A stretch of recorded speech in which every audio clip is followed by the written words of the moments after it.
fait. Alors, nous, ce qu'on a décidé, c'est que dans ces quelques semaines qui nous restent, on va étudier des passages de Kuzari. Alors, vous avez étudié le Kuzari avec Rav Naftali, oui, vous avez fait le Mamar Rishon. Alors moi, je vais faire avec vous des morceaux, des Mamarim, Bet, Gimel, Dalet, Hey. Selon le temps que vous êtes là, je ne sais pas si finalement ils vous appellent pour le Ulpan ou pas, l'armée. Alors, pour le moment, ils vous laissent tranquille. Voilà. Vous pouvez étudier la Torah. Voilà, Baruch Hashem. Alors, d'abord, je vais peut-être expliquer le plan de Kuzari. Il y a 5 Mamarim. Donc, chaque Mamar, il s'occupe d'un sujet différent. Alors, le Mamar Rishon, que vous avez étudié, il y a beaucoup de choses, mais quel est le point central de ce Mamar? La croyance. Comment? La croyance. La croyance, oui, c'est vrai, la foi, mais il y a un point très particulier qui est vraiment au centre. Bien entendu, vous avez raison, le début a fait la différence entre les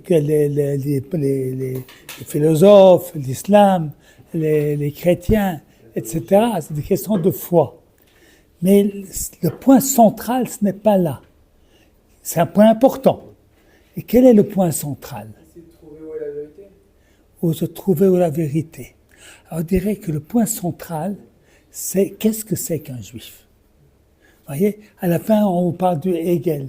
Les juifs sont fautés. Alors, on nous parle, et c'est essentiel chez Rabbi Yehuda Levi, que les juifs, il a une dimension spirituelle qui s'appelle les Inyan Eloki. Ça, c'est ce que très essentiel dans le premier Mahamar.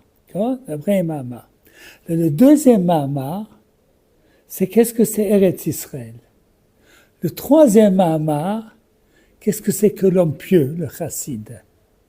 Le quatrième Mahamar, le plus philosophique, c'est Dieu. Et le cinquième Mahamar, c'est l'homme. C'est-à-dire, le quatrième Mahamar, on essaie de comprendre Dieu, les noms de Dieu, etc. Et dans le cinquième Mahamar, la place de l'homme par rapport à Kodesh Baruch Hu. C'est-à-dire, quelle est la place de la libre arbitre, quelle est la place de l'Ashgacha, de la providence. Voilà. Des questions très importantes. Pour moi, le 5e chapitre, c'est le plus important de tous les chapitres. Mais en fait, c'est très bien construit. Il nous construit d'abord qu'est-ce que c'est qu'être juif, qu'est-ce que c'est qu'Eretz Israël, qu'est-ce que c'est d'être pieux, Hachem, comment est-ce qu'on peut le saisir, et puis l'homme par rapport à Kodesh Baruch Hu, la place de l'homme dans ce monde qu'Kodesh Baruch Hu a créé.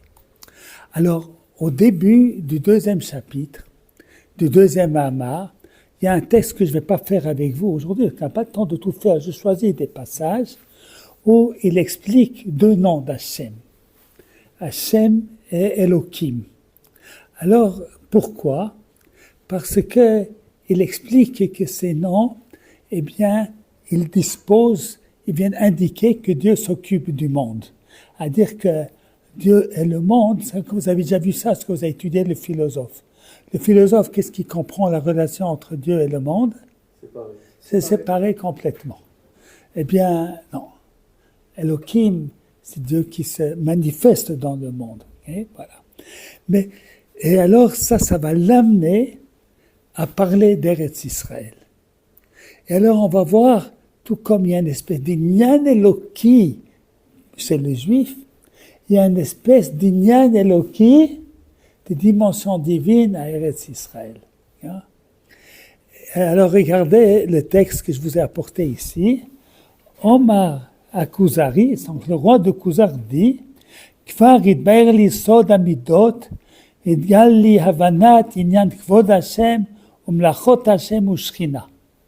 J'ai compris ce que tu m'as expliqué à la fin du premier Mahamar, qu'il y a une présence de Dieu dans le monde. Ça, j'ai compris. ושהם שמות נופלים על דברים נראים אצל הנביאים. Voilà. Et alors, cette possibilité de saisie, d'avoir une relation avec HaKadosh Baruch Hu, j'ai compris qu'il y a. Okay? Alors, j'aurais dû mettre des chiffres, excusez-moi, je n'ai pas pensé. Amar alochet, amar achaver, ken hakavod, nitzus or eloki moil, etzel amo ou barzo. Hakavod, c'est la présence divine qu'il y a dans ce monde. Hein? Hakavod, nitzotz or elokim, c'est un nitzotz, c'est une étincelle de la lumière divine. Moil, qui est effective, qui sert etzel amo, chez son peuple, ou barzo, dans son pays. Alors le Kuzari dit, j'ai compris, dans son peuple, là, tu m'as bien expliqué, dans le premier Mama, que le peuple juif, il y a une dimension spirituelle qui lui rend, et capte à la prophétie, vous avez étudié ça, dans le premier Mama, Inyan Eloki. Mais qu'est-ce que tu me dis, Or Eloki Barzo, un pays? Et quelle différence? Une terre? Il n'y a pas de différence. Terre de France, terre d'Alsace, terre d'Amérique, terre de Palestine, de Canaan, c'est une terre. Qu'est-ce que ça veut dire ça? Alors, Omar HaChaver, le Chaver lui répond, mais examine la nature. Tous les pays ne sont pas semblables. Il y a des pays où pousse le vin, la vigne. Il y a d'autres pays où on peut découvrir de l'argent et de l'or dans les souterrains. Chaque pays a sa spécificité. En France, il y a des vignobles. C'est un pays du vin. D'accord. Voilà. Hein? Et il y a beaucoup d'ivrognes aussi. Ça manque pas. Hein? Et le pays du vin. Alors, faut pas t'étonner. Chaque pays a ses capacités. Il y a des pays avec des montagnes, des pays avec des plaines, des pays où il pleut beaucoup, des pays où il pleut très peu. Chaque pays a sa caractéristique. Alors, okay. Et ainsi, le pays, il influence sur le caractère des gens. Le caractère des Méditerranéens n'est pas le même que celle des Nordiques. Les Nordiques, ils sont comme ça. Hein? Et puis les Méditerranéens, ils sont comme ça. Hein? Ils sont là. Rendez-vous à 8 heures. Très bien. On arrive à 9h30. Chez les Nordiques, 8 heures. On est à 8h moins 1 devant la porte. Et on attend 8 heures pour frapper. Vous comprenez ça? C'est des différences. Eh bien, il dit, c'est aussi lié au climat. C'est aussi lié à chaque pays, les pays chauds, les pays froids, ça a des conséquences, voilà. Donc il ne faut pas t'étonner qu'il y ait un pays particulier. Alors le Yud Aleph à Kuzari, il l'a évité, c'était une histoire il y a 1000 ans, ce livre a été écrit. Alors le roi de Kuzar à cette époque-là, Eretz Israël était une désolation. Il n'y avait rien. C'est un pays qui n'était que ruine. Non? Ça commençait à se reconstruire dans les années 1800, 800 ans après le Kuzari, après que ce livre a été écrit. Alors c'était un pays plein de ruines. Alors regardez à la ligne, le paragraphe Yud Aleph. Amar Kuzari, eneni shomei ala shochnit beretz Israël, yiteron al shahar anshe haolam. Il n'y a aucun avantage. Les pauvres qui habitent en Palestine, parce que c'est comme ça que les Romains ont voulu appeler ce pays après nous avoir chassés, eh bien, ils ne sont pas plus riches, ils ne sont pas plus forts, ils ne sont pas plus intelligents que ceux des autres pays. Alors tu me racontes des sornettes. Comme ça, il dit le roi de Kuzar à Rabbi Yehuda Halevi. Ah, regardez la réponse de Chaver. Alors, il a écrit ça il y a 1000 ans et aujourd'hui on peut voir combien ces paroles sont de vérité. Amar Chaver. ligne 12. כן, הכרם זה שאתם אומרים, שמצליח בו הכרם אילו לא היו נוטים בו הגפנים, ועובדים מעבודה ראויה להם, לא היו עושה ענבים. Même les vignobles de la sud de la France, quelles sont les régions? Il y a beaucoup de vignes en France. Au sud, là-bas, il y a le Bordeaux, voilà. Hein? Eh bien, si les gens ne plantent pas des vignes, et s'ils ne travaillent pas le vignoble, ça ne va pas sortir du bon raisin, ça ne va pas sortir du vin. Mais c'est vrai que la terre de Bordeaux est une terre qui est bonne pour la vigne. Mais si personne n'est là pour la travailler, eh bien, on ne va pas pouvoir bénéficier de ces midotes, de ces caractères particuliers. Alors il nous dit, והמעלה המיוחדת הראשונה היא לעם שהוא סגולה ולב קשה זכרתי. ויש לארץ עזר בזה, עם המעשים והתורות לא יד בו, שהם כעבודה לכרם. אבל לא ייתכן לסגולה הזאת להגיע לעניין אלוהי, ובלעדי המקום הזה, כמו כאשר לא ייתכן להצליח הכרם בלעדי ההר הזה. Et le peuple juif, je t'ai expliqué qu'il avait une dimension divine. Mais cette dimension divine, elle a besoin d'Eretz Israël pour se dévoiler. Le peuple juif prend toute sa force, sa puissance, sa magnifience, quand c'est qu'il se trouve en Eretz Israël. Ça, il a dit, les Juifs étaient persécutés, ils s'enfuyaient d'un pays à l'autre, Eretz Israël était aisé. Rabbi Yehuda Halevi, quel espoir il a donné dans le cœur de tous les gens qui ont lu son livre. Alors, c'est ce qui nous arrive là, c'est momentané.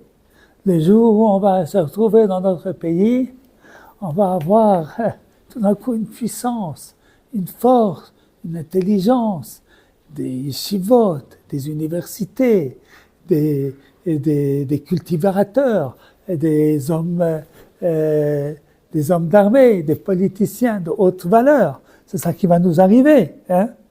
אבל לא ייתכן הסגולה הזאת, deux lignes avant י"ג, אלא העניין אלוהי, cette סגולה, ce potentiel qui se trouve de dimension divine dans Am Israël, ne peut se dévoiler que dans cet endroit-là. כאשר לא ייתכן להצליח הכרם בלעדי ההר הזה.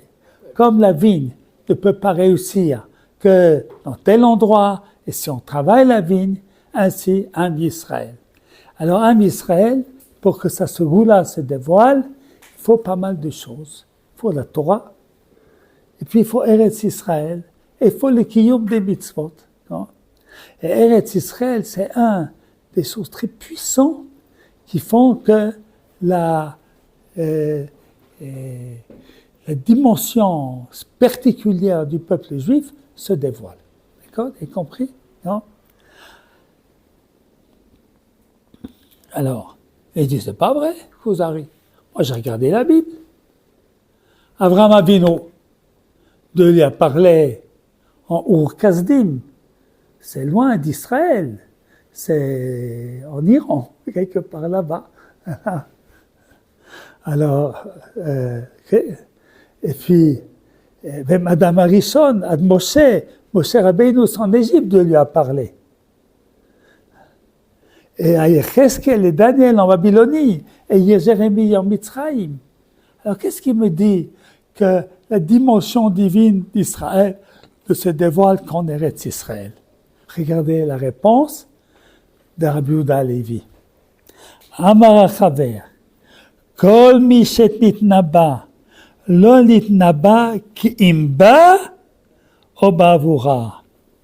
Où on a prophétisé en Eretz Israël ou pour Eretz Israël.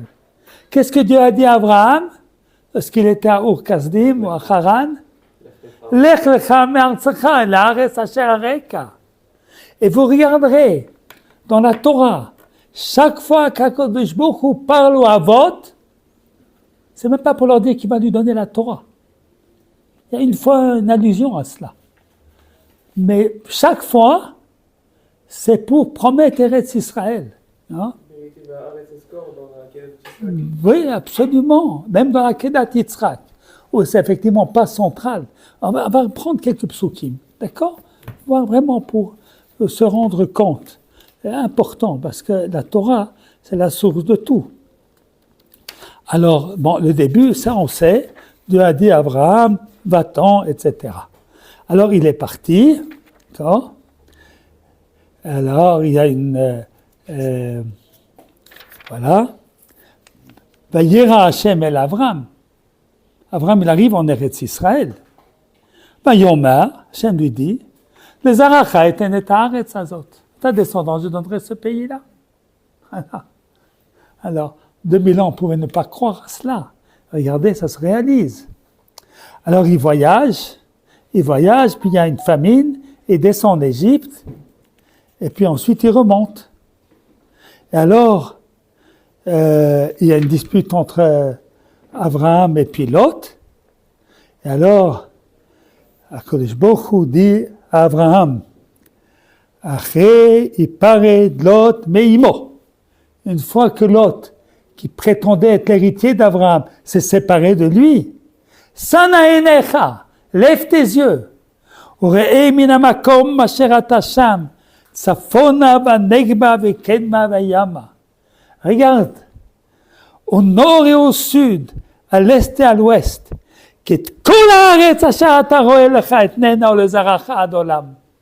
tous les pays que tu vois, vais les donner à ta descendance jusqu'à toujours. Ta descendance sera comme la poussière de la terre que personne ne pourra compter. Koum, italer ba'aretz, l'orokar ou l'ororba. Prends même temps dans le pays. Vous avez fait une tioule, non? Là, vous êtes allé dans les chemins d'Abraham Avinu. Et taillé le Beretz Israël, mitzvah. Et Dieu a dit comme ça à Abraham, qui était, tout mitale baaretz, l'orka ou l'orba, qui est le cha et nena. Ensuite, il y a la guerre avec les rois, et tout ça, et tout ça. Et achar advarim haele, après ces événements-là, alors Dieu dit à Abraham, j'ai pas d'enfant. Celui qui va me hériter, c'est Eliezer. Alors Hachem lui a dit, non. Compte les étoiles, tu vas avoir un enfant de toi. Ani Hachem asher hotzeticha merkazdim lateit lecha et haaretz hazot nerishta. Dieu répète, je t'ai sorti de Ur Kasdim pour te donner cette terre afin que tu en prennes possession. Voilà. Yadea Teida sache qu'il y a Yizarach, on sera étranger 400 ans dans le pays, pas à nous. Et puis finalement, dans Yeshuvoena, on va revenir. Et à Vayomahu, ce jour-là, Dieu a créé une alliance avec Abraham. À toi, j'ai donné ce pays-là, du fleuve d'Égypte jusqu'à l'Euphrate. Et à Kéni, à Knizi, à Kadmoni, et à Chiti, et à Prizi. On est en plein dans cette histoire de retrouver cette promesse qu'HaKadosh Baruch Hu a fait à Abraham. Ça, c'est seulement dans Parshat Lech Lecha. Après, il y a la Brit Mila, nachon? La Brit Mila, Vakimoti et Briti, bien, Brit Mila, c'est notre alliance avec HaKadosh Baruch Hu. Il dit, Vakimoti et Briti, Beini, Bencha, Bezarach, Erecha, Ledorotan, Brit Olam. ונתתי לך ולזרעך אחריך את ארץ מגוריך, את כל ארץ כנען לאחוזת עולם. Voilà. Alors, même la Brit Mila, c'est lié avec Eretz Israël. Vous comprenez? Ça, c'est Parshat Lech Lecha. Vayera Rebolot, Chayesara Rebolot, Toldot Rebolot, Vayetze Rebolot, avec Yitzhak, ensuite avec Chayesara, c'est avec Toldot, c'est avec Yitzhak, et après c'est avec Yaakov Avinu. On va prendre un exemple encore. Ça, je vais pas raconter des histoires. Dieu, il parle avec. On va prendre. Faut pas en croire sur parole. Il faut regarder des textes, d'accord? Voilà. Alors Yaakov, il quitte Eretz Israël, d'accord? Il fuit Eretz Israël. Alors il a un rêve. il quitte Eretz Israël, il va en galoute. Hashem nitzav alav, vayomer, אני השם אלוקי אברהם אביך אלוקי יצחק הארץ אשר אתה שוכב עליה לך אתננה ולזרעך.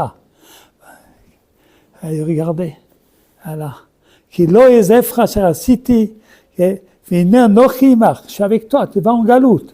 ושמרתיך בכל אשר תלך והשיבותיך אל האדמה הזאת. C'est extraordinaire. Donc, on a parlé de Yaakov Avinu. Alors voilà, on a parlé Yitzhak aussi, un mot sur Yitzhak. On va pas dire que Yitzhak c'est pas comme ça, non? Il n'a même pas le droit de quitter Eretz Israël, Yitzhak. D'accord? Même des fois, il met les trois à côté. Hein? Il parle il dit, une Berit Yitzhak, une Berit Yaakov, une Berit Abraham, mais Gam Haaretz Israël. Gam Haaretz Israël, oui, dans Parshat Nitzavim, tout à fait. Ça va ensemble. Eretz Israël, les avot, les enfants, ça va ensemble. Ça, c'est le Inyan du Mamar Sheni de Kuzari. Sachez que Eretz Israël, c'est le pays où le peuple juif prend ses forces. Regardez ce qui arrive à notre génération. On a une chance extraordinaire de vivre à notre époque. Après 2000 ans d'exil, que ce soit dans les pays chrétiens ou des pays musulmans, partout on nous a persécutés. On nous a persécutés, on nous a humiliés, et puis on a fait le pire des pires. Après on a été chassés des pays musulmans dans les années 50. Et voilà que le peuple juif, qui était tout petit, tout petit, tout petit, tout petit, tout faible, tout minuscule, regardez ce qu'il fait aujourd'hui. Une guerre avec un des tout grands pays du monde. Combien d'habitants on est aujourd'hui en Israël? 10 millions. Il n'y a pas si longtemps, on était 600 000. Hein? C'est pas mal, 10 millions. Les Iraniens, ils sont combien? 90 millions. Voilà. La France est combien de fois plus grande qu'Israël? 10 fois à peu près, ou 12 fois. Non? Et l'Iran est 2 fois plus grand que la France. Donc c'est 24 fois plus grand qu'Eretz Israël. Hein? Et regardez ce qui se passe. C'est pas la bénédiction d'Akadosh Baruch Hu lorsque Am Israël se trouve sur sa terre. Maintenant, il y a des épreuves. Il y a des épreuves. Je ne peux pas cacher qu'il y a des épreuves. C'est vrai qu'il y a des épreuves. Il faut jamais oublier les conditions. On doit faire la Torah, on doit faire les mitzvot, non? Mais le peuple juif avance, même dans cela, il avance. Il y a beaucoup plus de Torah que ce qu'il y avait dans le passé. Il y a beaucoup plus de juifs qui font les mitzvot, non? Il y a Köstler, pas Köstler, je crois, oui. C'était un philosophe. Au temps de mon grand-père, il avait écrit un article. Les cléricaux, les rabbins qui essayent de faire qu'en Israël, le jour de congé, c'est Shabbat. Ils sont quoi les religieux? Ils sont 12% de la population et ils veulent imposer leurs règles. Mon père lui a dit, c'est pas vrai. On est beaucoup plus. Mais dans les statistiques, peut-être qu'il avait raison à l'époque. Aujourd'hui, il a 100 fois pas raison.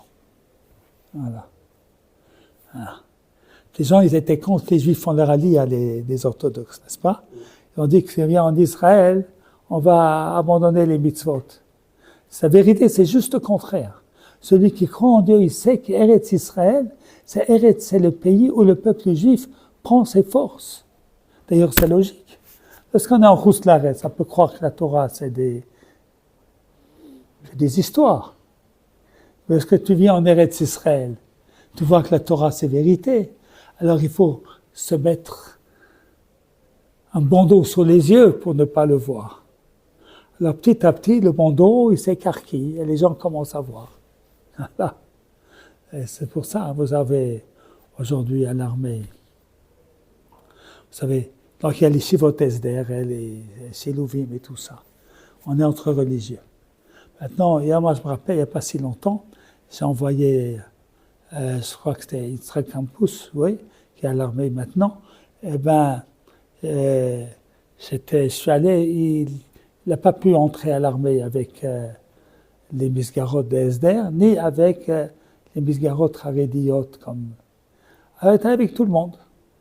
J'étais accompagné dans la ville qui s'appelle, comment ça s'appelle?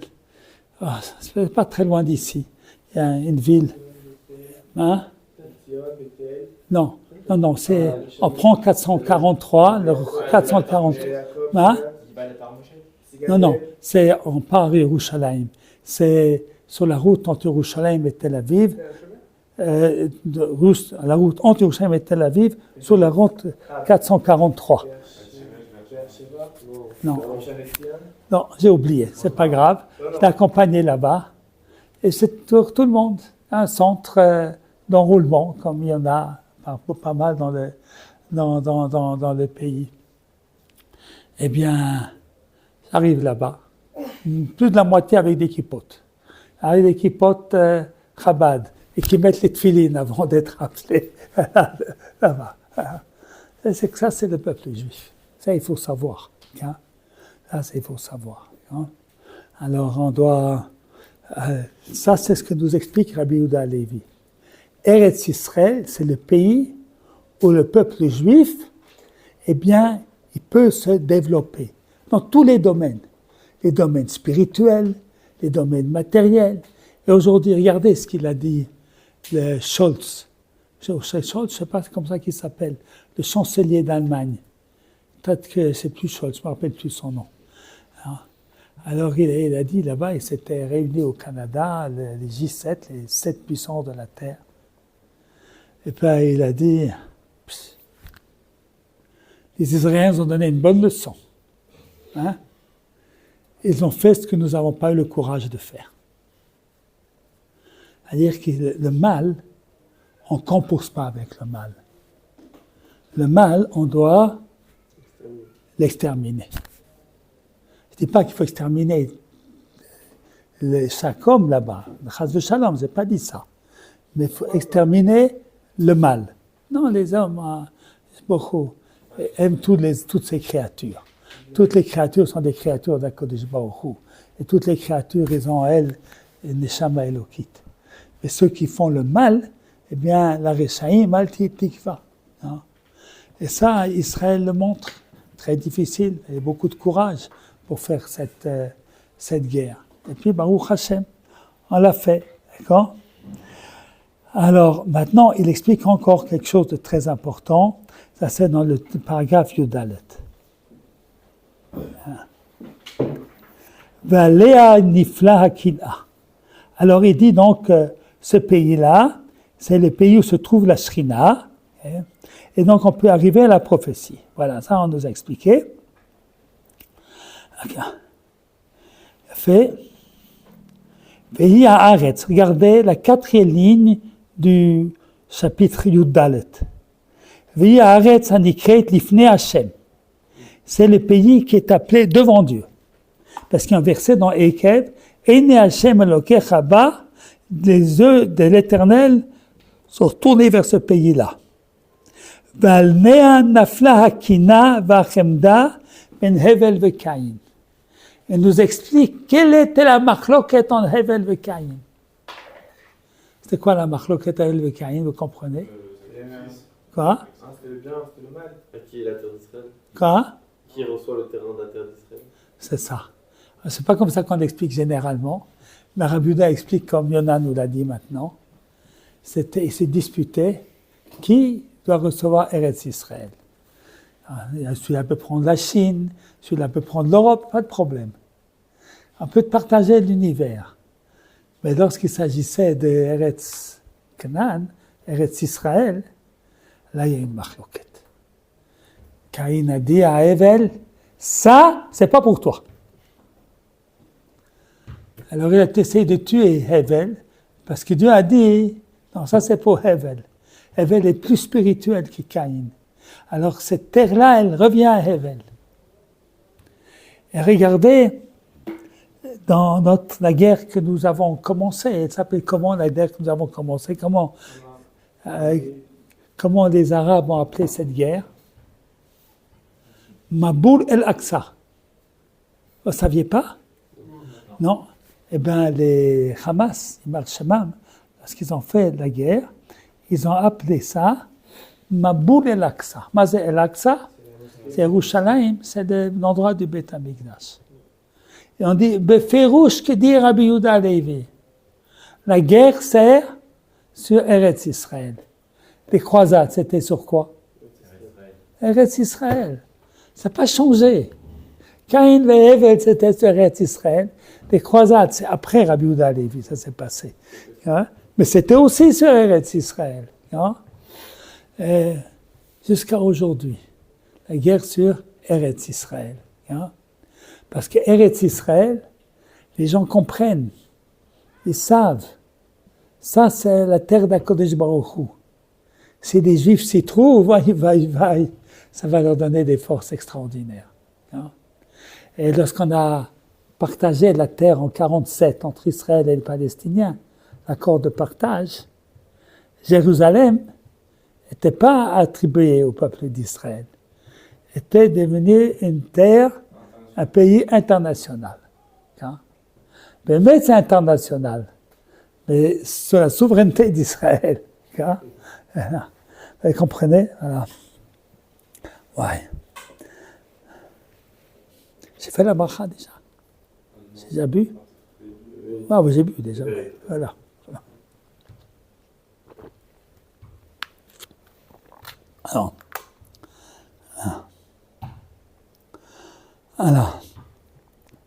Alors il dit aussi au milieu, la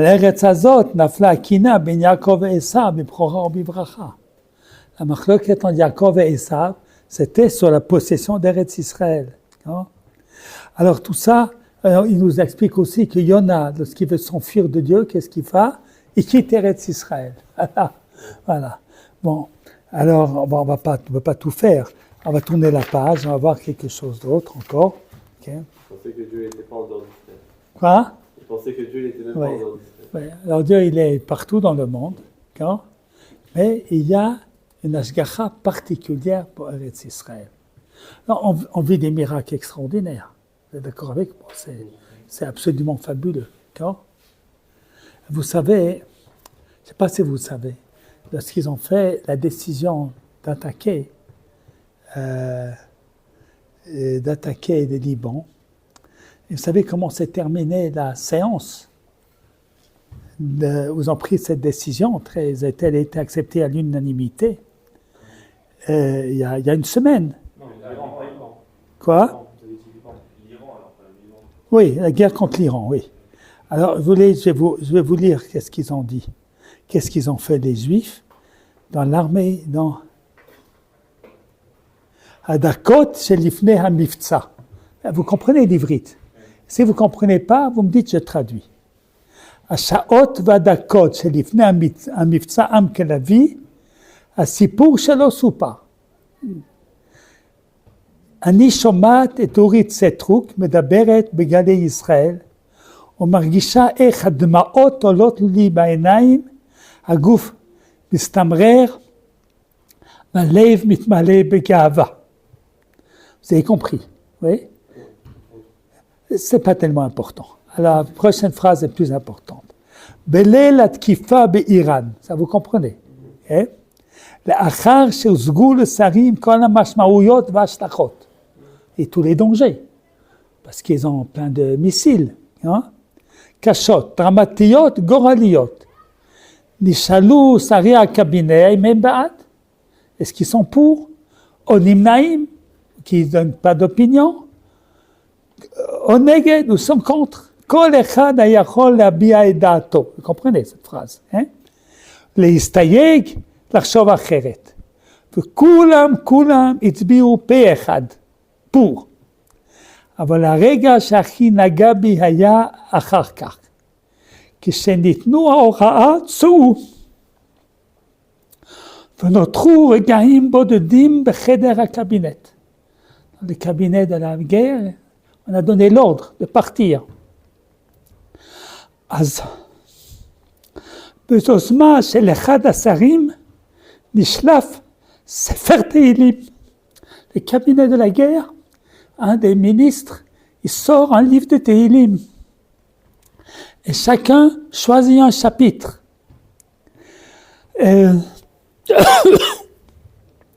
השרה אורית משתתפת שהפרק שהיא קיבלה היה פרק ק"ט.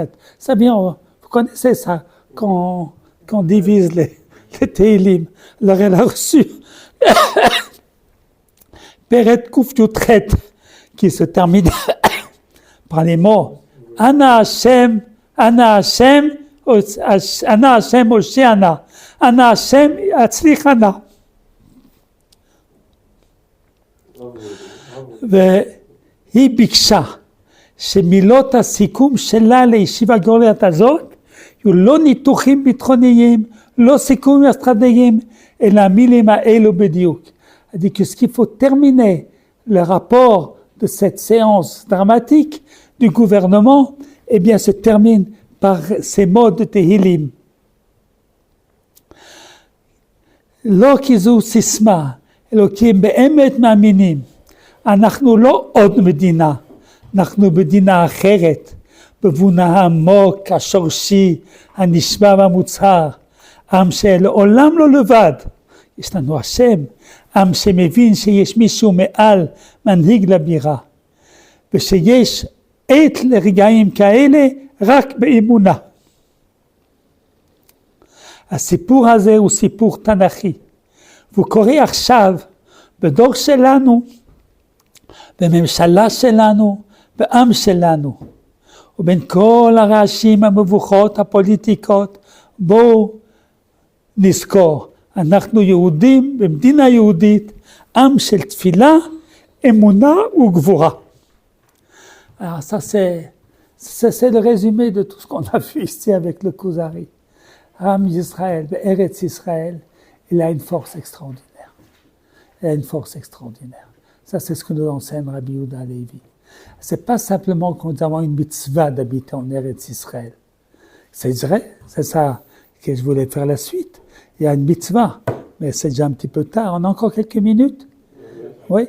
Alors regardez dans la page 2, le verset Bamidbar Yamed Gimel Pasuk Nod Gimel. Vorashtem et haaretz vishaftem ba ki lachem natati et haaretz lareshet ota. Ce verset, c'est dans Parshat Mas'eh, c'est la source qui a une mitzvah d'habiter en Eretz Israël. Je pense que vous avez dû voir ça cette année-là avec Rav Meloulou ou avec les Shurim. Là. Il fait sur Eretz Israël maintenant, le Rav... Rav Ben Shushan. Comment? Rav Ben Shushan. Rav Ben Shushan, oui. Alors peut-être que j'ai répété des choses qu'il a déjà dites. Voilà, c'est pas grave. Alors voilà. Alors regardez ce que le Ramban dit sur ce verset-là. Mitzvah, אתם יודעים qui c'est le Ramban. Rabbi Moshe ben Nachman. C'est un des 4 grands piliers des Rishonim. Après le Talmud, nous avons beaucoup de Gdolim. Beaucoup de grands. Nous avons ravalé à Tosfot, etc., Trouma, les Rif, le Roche, etc., et sans fin. Il y en a 4 qui sont centraux. Le premier, c'est Rashi, qui nous a expliqué le Talmud, et qui nous a expliqué la Torah, le Tanakh, et dans le Chumash, il fait le lien entre Torah chez Birtav et Torah chez Balpé, et il a expliqué tout le Tanakh qu'on puisse le comprendre. C'est pas mal. Tout le Talmud, tout le Tanakh. Et puis, vous avez le Rambam, qui est le sommet de la pensée juive, qui a empêché que le judaïsme devienne une religion mystique de pensée idolâtre finalement. Et puis qui nous a résumé tout le Talmud. Le Talmud Babylonie, le Talmud de Jérusalem, le Sifra, les Sifri, les Mechilta, les Midrashim, dans Yad Chazaka, les livres d'Halacha extraordinaires, qui est la base de tous les décisionnaires qui vont venir après. Ah, c'est le Rambam. Après, vous avez Rabbi Yosef Karo, qui a écrit le Shulchan Aruch, qui est le livre pratique d'Halacha pour les Juifs. Donc aujourd'hui, encore, on étudie le Shulchan Aruch pour savoir la Halacha. Et puis, le 4e, c'est le Ramban. Le Ramban, qu'est-ce qu'il a fait dans sa vie? Il a fait beaucoup de choses. Alors, la première des choses qu'il a faites, c'est un commentaire sur la Torah, qui est différent de Rashi. C'est un commentaire plus philosophique, plus émouni, un commentaire de pensée juive, les principes de pensée juive qui ressortent de la Torah. Hein. Ça, c'est le Rambam. Il a fait un commentaire sur le Talmud. Mais surtout, il est le père de beaucoup de commentateurs du Talmud. Le père de l'école d'Espagne. L'école d'Espagne, c'est le Ritva, c'est le Rashba, c'est le Ra'a, c'est le Nimukei Yosef, c'est le Ran. C'est toute une école qui vient du Ramban. Et puis, c'est un grand mystique. Alors, parce qu'on a parlé à Rambam et à Shulchan Aruch, c'est Halakha. Rashi, c'est Parshanout. Et Kabbalah, c'est le Ramban. Et Emunah avec Kabbalah, c'est le Ramban. Alors, il a écrit un livre. Il a écrit beaucoup de livres. Et un des livres, il a écrit un commentaire sur le Sefer HaMitzvot du Rambam. Vous savez ce que c'est le Sefer HaMitzvot du Rambam? Oui. Alors, le Rambam n'est parfois pas d'accord. Il y a des mitzvot que le Rambam a compté, qu'il n'a pas compté. Par exemple, le Rambam a compté la mitzvah de prier. Le Rambam dit, c'est pas une mitzvah de prier, c'est un cadeau. Qu'Hachem nous écoute. Alors, et puis, la mitzvah que Rambam n'a pas compté, c'est pas dit que pour Rambam c'est pas une mitzvah, mais il n'a pas compté dans le compte des mitzvot. Et lui, il a compté dans le compte des mitzvot. C'est cette mitzvah d'habiter en Eretz Israël. She'istavinu la reshet haaretz. Vous voyez, Shenatan ha'el yitbarach v'yitalel avoteinu l'Avram, Yitzchak u'Yaakov, ve'lo nazva b'yad zulateinu min ha'umot ol lishmama. La mitzvah que nous avons d'habiter en Eretz Israël, de le posséder, est de ne pas abonner le pays à aucune autre nation.